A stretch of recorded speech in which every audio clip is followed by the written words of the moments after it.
على كان يا إسكالي وأستانت دلكنا على كان يا إسكالي وأستانت دلكنا ويحما هديدي وانا قدونيو حقيقي لدوسي كوي دلاعيو ويحما هديدي وانا قدونيو حقيقي لدوسي كوي دلاعيو اوغدالكو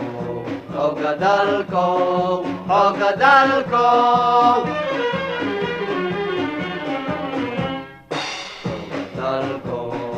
اوغدالكو اوغدالكو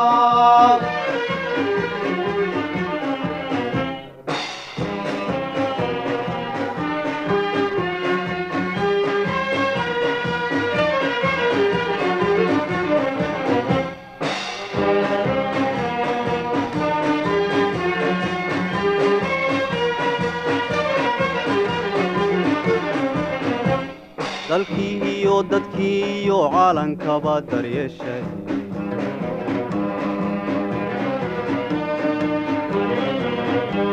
dalkii iyo dadkii iyo caalankaba daryeeshay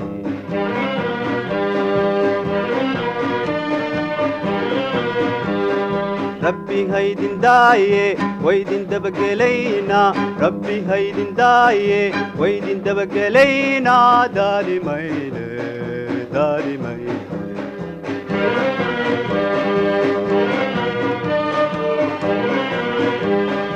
ربي هيدن داي ويدن دبقلينا ربي هيدن داي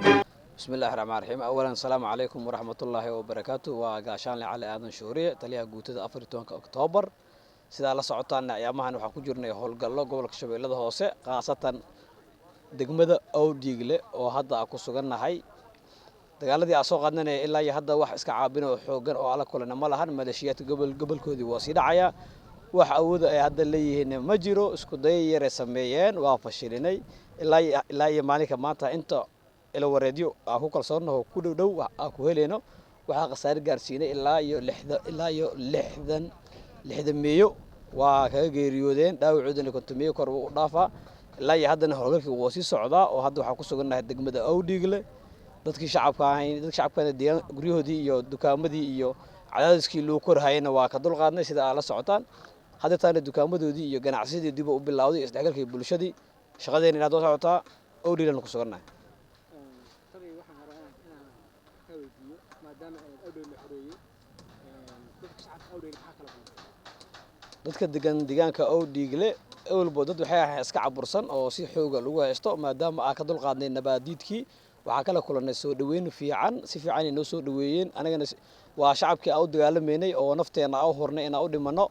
wixii caawimaada oo shacabka caawinayna waa si caawinayna maalmaha soo dhan waxa rajeenayna inay soo gaarto taakulan loogu tala galay wallahi ciidanka xoogda Soomaaliya wuxuu soo gaaro qasaaro ma ahan mujaahidiin waaye dalkooda iyo dadkooda iyo diintooda u dhimanayaan ilaa hadda qasaaraha xageena soo gaaray waa 2 askari oo dhimasho wax dhaawacana ma jiro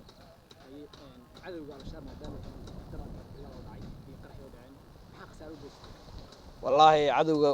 weerar ismiidaamin isku soo dayeen maadaama aan ku fashilinay meel aan dhaweyn difaacayni aan ku dhaweyn wax qasaaraha oo aan soo gaaray ma jiro laakiin ayaga sida xog ku heleeno waxa qasaare gaaray ugu yaraan 60 meeyo dhaawacoodana konton kor u sii dhaafay ilaa hadda inta xogta ahayno ilaa hadda waxa ku jirna xog arorin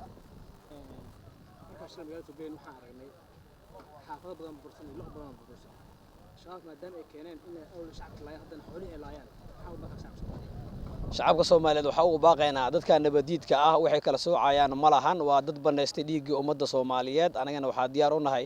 ina dhiigga ummadda Soomaaliyeed aad difaacano oo aan dhimano shacabka waxa ka codsan lahayn oo deegaanada hadda aad joogno iyo deegaanada dhammaan ay joogan ciidanka xoogga dalka Soomaaliyeed inay ku taakuleeyaan wixii allaala iyo wixii xog ah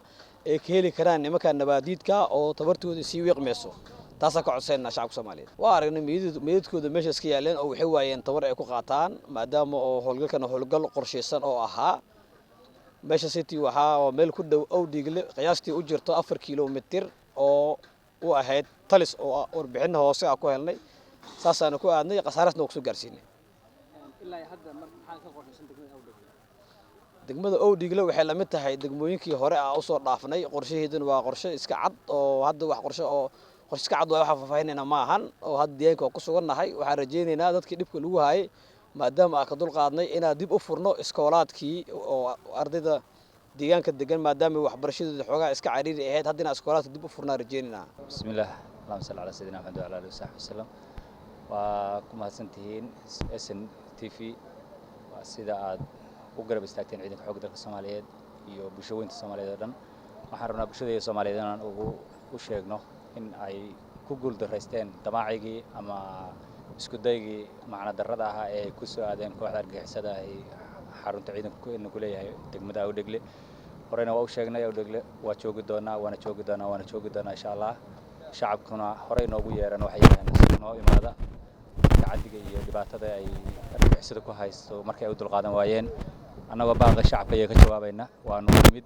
waana la joogi doonaa waana difaaci doonaa mar walba bulshada Soomaaliyeed argagixisaduna gobolka Shabeellada hoose iyo Soomaaliya dhan way ka dhamaan doontaa waqti aad u yar hadii Allah wada ogolaado waxay isku dayay yareerba soo sameeyeen oo iyaga la weynaa laakiin annaga aan agtayda waxba ka ahayn ciidankeenuna ay si wanaagsan uga jawaabeen iyaga oo tusay in aysan waxba ku haynin meesha awoodna aysan ku haysan ilaa shalayto waxaanu aruurinaynay meydadkooda iyo qalabkii ay ka carareen iyo maxaabiist aan ka soo aruurinay maantadan marka wayna soconayaa hawlgalka insha Allah waana ku guuleysanaynaa hadii Allah wada ogolaado gacan ku haynta goboladaas ay ku sugayeen haddii argagixisada oo dhan iyo degmooyinkaba waana laga saarayaa baaqa shacabkana waa ka jawaabaynaa waana ka jawaabi jiray insha Allah waana gaari doonaa kuwa aan maalmo ka daahnana ha ogaadaan inaan u soo socono argagixisaduna kuma noolaan doonto insha Allah